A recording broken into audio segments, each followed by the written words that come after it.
पाण्याचा महासंग्राम सुरू झालेला आहे आणि टॉप न्यूज मराठी पोहोचलेला आहे तुमच्या प्रभागामध्ये। प्रभागाचा पंचनामा या शोच्या माध्यमातून आम्ही तुमच्या प्रभागातील प्रत्येक समस्या जाणून घेण्याचा प्रयत्न मतदारांकडूनच करणार आहोत। आज मी आलेली आहे शिवाजीनगर प्रभागामध्ये।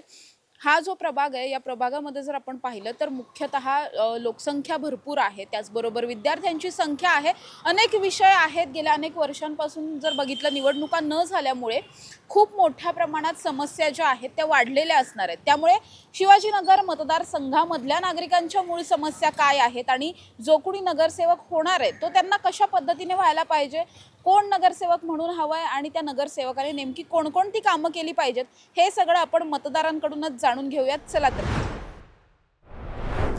आजोबा, तुम्ही किती वर्ष या ठिकाणी राहताय?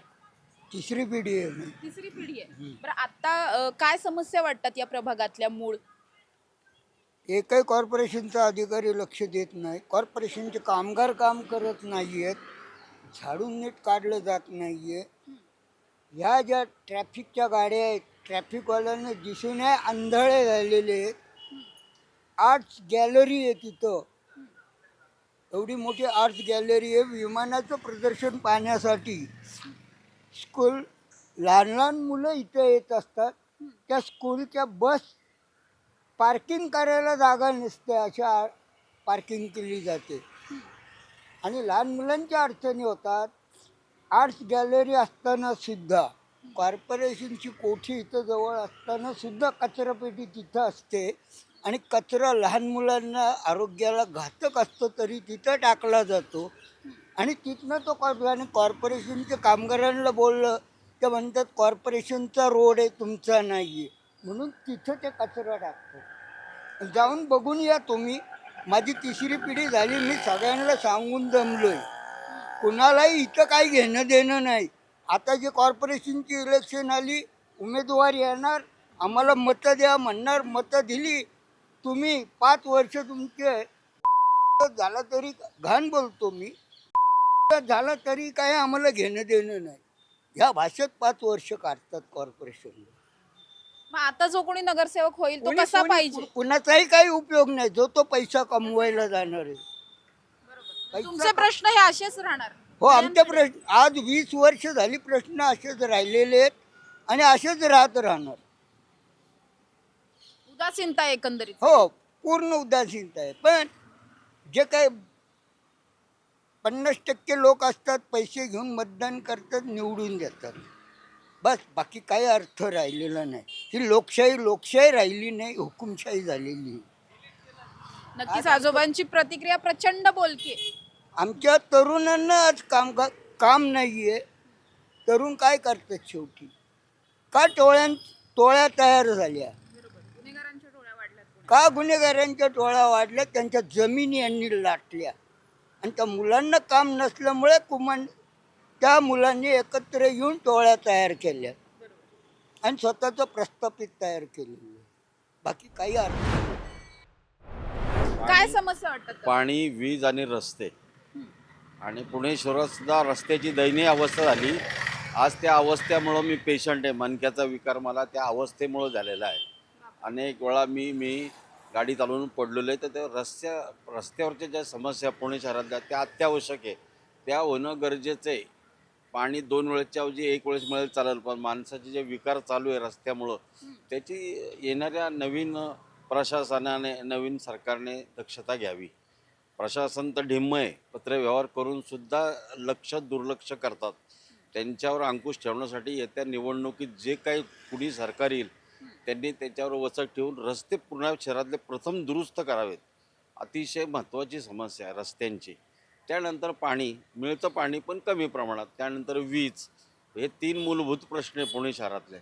तर त्याच्यावर नक्की प्रशासन आणि येणाऱ्या सरकारने लक्ष द्यावं, हीच माझी एक मनोमन इच्छा आहे.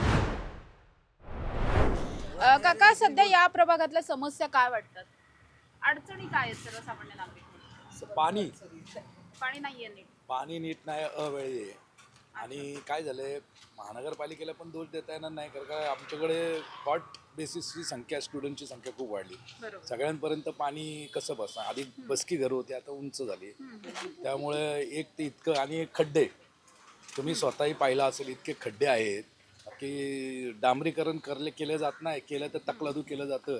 आता आमच्या इथं आता ड्रेनेजचं काम झालं, इतकं तकलादू त्याच्यावर सिमेंट टाकलंय की गाड्या परत खड्डा झालेला आहे. आता कोणाकडे जायचं ना, हो यांच्यात लेनला आहे सगळं. त्यामुळं पाणी आणि खड्ड्याचं इतकं आमच्याला त्रास आहे. पाणी येतं, कमी दाबाने येतं, काही जणांनी मोटर लावले त्यामुळे पुढं येत नाही. तर पाणी आमचं म्हणणं आहे की फिरवलं पाहिजे, आपण यायला पाहिजे. कारण आमचं पाणी फिरवलं असं आम्हाला सांगण्यात आलेलं आहे. गोले रोडवरनं पलीकडे असं फिरवलं, असं पूर्वी 2-3 वर्षापूर्वी फिरवलं आहे. म्हणजे जो पूर्वी फ्लो होता ना, तो आपोआप काही सोसायटी किंवा काही एरियाला गृहीत धरून तो फिरवलेला असं आम्हाला कळालेलं आहे. जे कुणी आता नगरसेवक म्हणून निवडून येतील त्यांनी सगळ्यात पहिल्यांदा पाण्यावरती काम करावं पाणी असं वाटतं. पाणी पाणी पाणीचं फार प्रॉब्लेम झाला आहे. काही ठिकाणी येतच नाही, काही ठिकाणी कमी दाबाने येतं, तो प्रॉब्लेम. आणि जो काय आमचा असं आम्हाला सांगण्यात आलेला आहे की आमच्या इथनं तो फ्लो जो येत होता तो टर्न केलेला आहे, तो आम्ही पूर्ववत करावा. आणि सर्वात महत्त्वाचं तर रस्ते झालेलेच नाही, झालेले ते एकदम तकलादू झालेले. खूप वर्ष आले, रस्तेच झाले नाही डांबरीकरण आमचे. डांबरच निघतं आणि काय पडत नाही, काय नाही, त्याच्यावरच डांबर टाकतात आणि त्याच्यावरच ते हे होतं. त्यामुळे तो वाढत ही समस्या आहे आमच्याकडे. प्रॉब्लेम तो झालेला आहे. काही महिलांशी सुद्धा आपण बोलण्याचा प्रयत्न करणार आहोत. काकू, तुमचे काय प्रश्न आहेत महिला म्हणून? ते काय यांनी सांगितलं तेच प्रश्न येतो. पाणीच मुख्य आहे. पाणी आणि आता डेनिस लाईन केली ती अजिबात बुजवलेली वगैरे नाहीये त्यांनी. तिथं डांबरीकरण करणं गरजेचं आहे. एवढीच आमची समस्या आहे. एवढंच आहे सध्या तरी. सध्या तरी एवढंच आहे.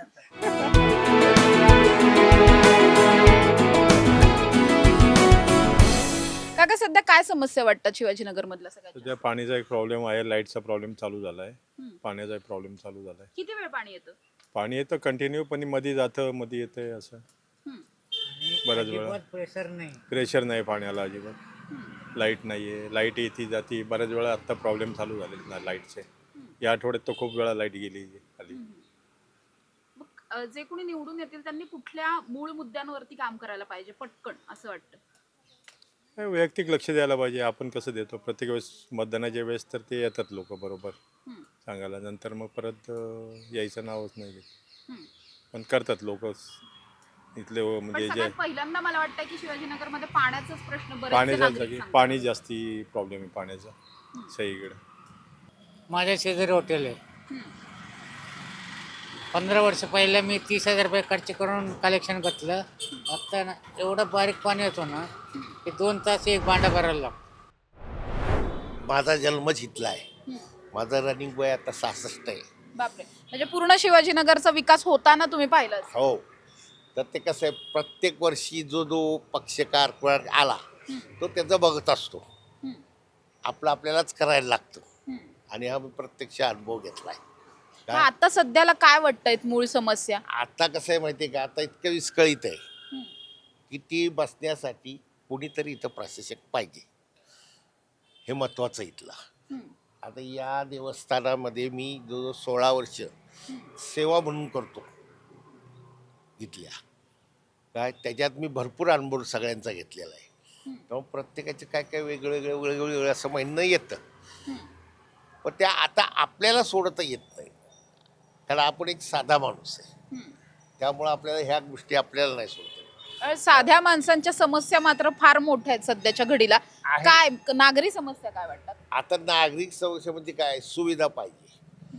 आता यांनी काय काय आपलं नागरिकांसाठी रेशनिंग वगैरे हे केलंय, ते वेळेत भेटत नाही पहिली गोष्ट. आता ते काही कार्डी काढा हे काढा, त्याला सुद्धा इतका वेळ लावतात की बस ते हिथं तिथं तिथून इथं हिथं तिथं असं हे करत असतात, बाकी काही नाही. काय ह्या नागरिक सुविधा आहे काय. आणि इथं येणारी प्रत्येक माणसं ह्याच तक्रारी सांगत असतात की आज आपल्याकडे पाण्याची व्यवस्था नाही, किंवा कचरा टाकायचा म्हणलं तरी तो वेळेत येत नाही गोळा करायला. मग त्या माणसाने कचरा कुठे टाकायचा हाही प्रश्न आहे काय. तो याच्यासाठी आम्ही पुष्कळ कॉर्पोरेटर जे आहेत त्यांना सगळ्यांना पत्र दिलं, हे सगळं झालं, पण ते लक्ष देत नाही सध्या काय. त्यासाठी कुणीतरी नगरसेवक हवा. गावा नगरसेवक हा इथला पाहिजेच.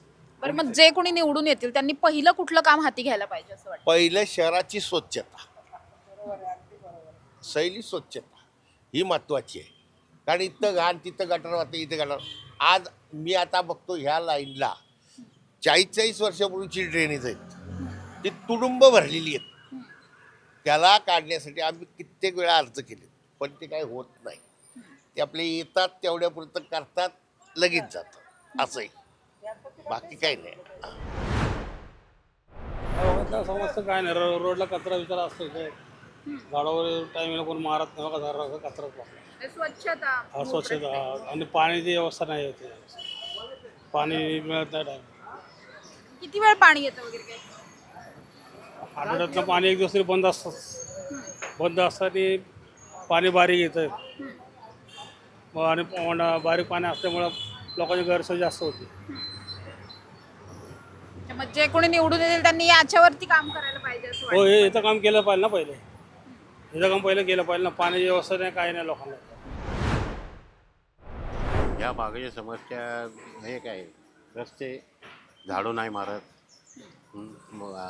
जागोजागी खड्डे आहे, तेवढंच आहे प्रॉब्लेम, दुसरा काही नाही. मग आता जे कोणी निवडून येतील त्यांनी या मुद्द्यांवर पहिलं काम केलं पाहिजे. हो हो, म्हणजे नक्की. आणखीन काही अजून अपेक्षा आहेत? नाही नाही, हेच फक्त रोज झाडू मारत नाही, कचरा उचलत नाही, रस्त्याला खड्डे आहेत. पण असं वाटतं गेल्या काही वर्षांमध्ये निवडणुका झाल्या नव्हत्या, नगरसेवक नव्हते म्हणून हे सगळी परिस्थिती निर्माण झाली होती. नगरसेवक आल्यानंतर सुधारेल परिस्थिती नाही असं नाही वाटतं? नाही नाही नाही, ह्या भागातले नगरसेवक 5 वर्ष आलेच नाही इथं. ह्या भागातले जे नगरसेवक आहेत ना, ते 5 वर्ष आलेच नाही. ते निवडून आल्यावरही येत नाही येत म्हणायचं. नाही, येत नाही.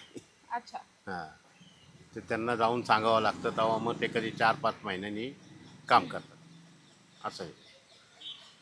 म्हणजे मतदारांचं असं म्हणणं आहे की नगरसेवक फिरकत नाहीत, एकदा निवडणूक झाली की नगरसेवक आमच्याकडे फिरकत नाहीत, त्यामुळे ज्या समस्या आहेत अनेक वर्षांपासून तशाच्या तशाच राहिलेल्या पाहायला मिळतात.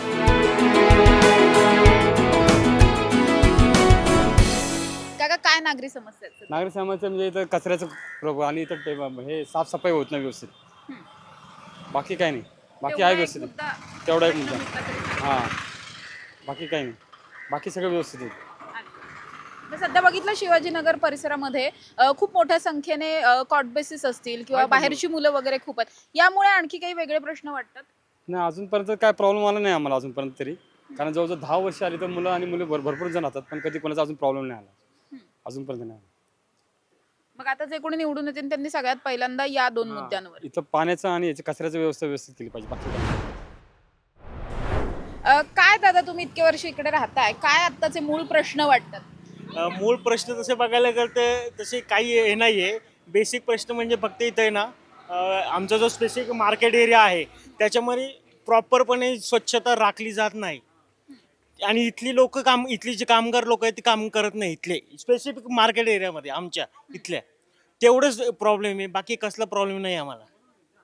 मग आता हे जे काही समस्या आहेत तुमच्या, हे नगरसेवक सॉल्व्ह करतील असं वाटतं का निवडून नगरसेवक तर करतातच, त्याचं काही नाही सांगतात, पण ते तिथले लोक ऐकत नाही, त्याचे ऍक्शन होत नाही, त्यामुळे त्याचं काहीच. म्हणजे प्रशासकीय मनपाचे जे कर्मचारी आणि त्यांच्या अंडर असणारे लोक त्यांचा मूळ मनपाच्या अंडर असणाऱ्यामुळं ॲक्च्युली ते कसं होतं, इथले लोकल असल्यामुळं ते त्याच्यावर काही ॲक्शन होत नाही आणि ते आहे तसंच राहतं. ते वर्षानुवर्ष आम्ही याच्यासाठी कितीतरी कंप्लेंट्स केल्यात किंवा काय केल्यात, पण ह्या जो मार्केट एरिया आमचा शिवाजीनगर गावठाणमधला जो प्रॉपर हा मेन रोड आहे त्याच्यामध्ये अस्वच्छता असते आणि तिथंच काम केलं जात नाही. महानगरपालिकेच्या वतीने जे कामगार काम करतात ते. पाण्याची बी बॉम्ब आहे आमच्या कायम. काय पाणी नाही येत? पाणी येतच नाही, आमच्या नळाला पाणी येतंय पण खूप बारीक असतं. कधी येतं पाणी असतं आमच्या नळाला, दिवसभर असतं पाणी, पण पाणी इतकं बारीक आहे की ते काम करायलाच किती वेळ जातो, भरपूर वेळ जातो. आणि झाडूवाले तर आमच्या इथले झाडतच नाही म्हणा, आम्ही आमचीच रोड झाडतो. काय कारण काय मग आम्ही मुकादमला सांगून झाले, सगळ्यांना सांगून झालेले, पण काय आता ते त्यांच्या संपर्कातले ते असल्यामुळे ते काय जास्त हे करत नाहीत, त्यांना असं होतंय, बाकी काय होत म्हणजे नाही. वर्षानुवर्ष नागरिकांच्या समस्या जिथल्या तिथंच तिथल्या तिथंच आहेत, काही फरक पडत नाही. कुणी निवडून आलं आणि कुणी नाही आलं निवडून तरी आम्हाला काही फरक पडत नाही कशाचा. आपलं आपलं आयुष्य असं. हा, आमचं आयुष्य हेच, कष्ट करणे, खाणे, याच्या पलीकडे काय नाही. आहे ते सगळं साफसफाई करणे, कष्ट तर आम्हाला करावेच लागतात. आम्ही म्हणणार नाही की तुम्ही आम्हाला आयतं द्या म्हणून, काय, पण निदान ह्या गोष्टी ज्या सुविधा तुमच्या हातात आहेत त्या तरी करून द्या ना आम्हाला. आता हा रोड मी ह्या कोपऱ्यापासून त्या कोपऱ्यापर्यंत झाडायचा म्हणजे किती वेळ जातो माझा? बरोबर. जातो की नाही? आम्ही दुकान लावतो, मान्य आहे, आम्ही दुकान लावतो, वापरतो, पण रस्ता हा झाडणं, इकडचा रस्ता झाडणं तर कर्तव्य आहे की नाही त्यांचं? तेही होत नाही त्यांच्याच्यानी. बरं, सध्या आपण बघतोय महाराष्ट्रामध्ये लाडकी बहीण योजना नावाची एक योजना आली. तुम्ही म्हणलात की आम्हाला आयतं नको काही, आम्ही आमचं कष्ट करू, पण आम्हाला ज्या काय आमच्या समस्या आहेत द्या. काय वाटतं या योजनेबद्दल तुम्हाला? आता ती योजना त्यांनी राबवली आहे, चालली, पण त्याच्यातही त्यांचे काय काय काय काय निघतातच आहे की फॉल्ट. हे द्या, ते द्या, ते द्या. आता काय काय जवळ नाही. आता एक कालचं, आता हे आताच परवाच सर निघाले, परत त्यांनी दाखवले की जर तुमचे पती नसतील तर मग पतीचा उत्पन्नाचा दाखला द्या, मेलेल्याचा वगैरे वगैरे असं, किंवा ज्यांचे पती नसतील त्यांच्या वडिलांचा हे दाखवा. पण असे काही जणांचा, काही जणांजवळ असतात पुरावे, काही जणांजवळ नसतात पुरावे. म्हणजे काही समस्या अशा निघून जातात, त्याच्याबद्दल वाद नाही आहे काय, पण हे सांगते असं होतंय. काय उपयोग होतो? कुठल्या सरकारचा काय आम्हाला उपयोग आहे, किंवा कुठल्या कणसाचा काय उपयोग आहे आम्हाला? सांगा, काय उपयोग आहे? हां, अर्थ आहे का त्याच्यात? बाकी आमचं काही म्हणणं नाही बाकी, पण हे पाण्याचं वगैरे जरा बंदोबस्त त्यांनी द्यावा करून जरा आम्हाला काहीतरी. हां, नक्कीच आपण बघतोय शिवाजीनगर मतदारसंघामध्ये आज आम्ही फिरलो. जेवढा वेळ आम्ही इथे होतो, बरेचसे नागरिक जे आहेत ते मूळ समस्या एक सांगताना पाहायला मिळतात, ती म्हणजे पाण्याची समस्या. पाणी या भागामध्ये दिवसभर असतं किंवा बराचसा वेळ असतं, मात्र ते इतकं बारीक असतं की त्या पाण्यामध्ये कामं कशी करायची, घरगुती काम कसं करायचं, प्यायचं पाणी कसं भरायचं, असे अनेक प्रश्न जे आहेत ते शिवाजीनगर मतदारसंघामधल्या नागरिकांना भेडसावत असलेले पाहायला मिळतात. दुसरीकडे आपण बघतोय अस्वच्छता हा खूप मोठा प्रश्न बनलेला आहे. म्हणजे ठिकठिकाणी कचऱ्यांचे ढीग साचलेले आहेत. जे लोक कचरा झाडण्यासाठी इथे येतात, रस्ते झाडण्यासाठी येतात, ते सुद्धा मोठ्या प्रमाणात कचरा एका ठिकाणी साठवून ठेवतात. दिवसभर हा कचरा उचलला जात नाही. असे अनेक प्रश्न जे आहेत ते निर्माण झालेले या ठिकाणी पाहायला मिळतात. आणि मूळ म्हणजे हे प्रश्न आत्ता प्रशासकीय राज आल्याच्या नंतरचे नाही आहेत, तर सुरुवातीपासूनचे हे प्रश्न असेच आहेत. नगरसेवक आले काही, नाही आले काही, तरी सुद्धा आम्हाला काही फरक पडत नाही, आमच्या समस्या जिथल्या तिथंच आहेत, अशी एक उदासीनता इथल्या मतदारांमध्ये असलेली पाहायला मिळते. त्यामुळे आता जे कुणी या परिसरामधून इच्छुक आहेत, उमेदवार आहेत, त्यांनी मुळात या सगळ्या प्रश्नांवरती काम करण्याची त्यांची तयारी आहे का, हा सगळ्यात महत्त्वाचा प्रश्न. जे निवडून येतील ते तरी या सगळ्या प्रश्नांवरती काम करतील का, हा प्रश्न सध्या इथल्या सगळ्या नागरिकांना भेडसावत असलेला आपल्याला पाहायला मिळतोय. त्यामुळे खरंच शिवाजीनगर मतदारसंघामध्ये नेमकं काय होणार हे पाहणं महत्त्वाचं असणार आहे. कॅमेरा पर्सन निलेशसह समृद्धी जाधव, टॉप न्यूज मराठी, पुणे. तुमची car, electric panel, data server आगीपासून सुरक्षित आहे का? नाही? मग आजच बसवा F protect temperature activated fire suppression device. यामध्ये आहे eco friendly non toxic pressurised liquid, जे आग लागल्यास क्षणार्धात ऍक्टिव्हेट होऊन आगीवरती मिळवते नियंत्रण. बसवण्यास अतिशय सोपे आणि सुटसुटीत टेकालिपचे एक दर्जेदार उत्पादन एफ प्रोटेक्ट.